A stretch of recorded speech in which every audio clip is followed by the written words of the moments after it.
চল একবারে বলছি যে গাধার উপরে যাবি না উটের উপর যাবি না ঘোড়ার উপর যাবি না হাতির উপর যাবি? হেঁটে হেঁটে যাবো। হাইটা হাইটা ঠিক আছে তাই হবে। চল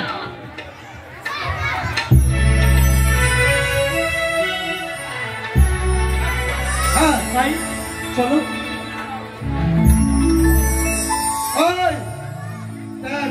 কত দূর পথ যাবো? ওই 10 টাকা ঝালমুড়ি কিনেলে বিনা লঙ্কা ছাড়া খেতে খেতে দুজনে চলে যাবো। বেশ চল। বেশ আমি একটি গান গাইছি, গানে চলে চলে তুমি চলে যাবে।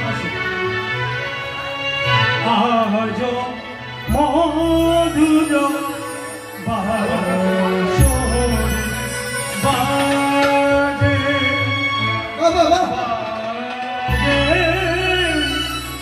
মধুর বাজে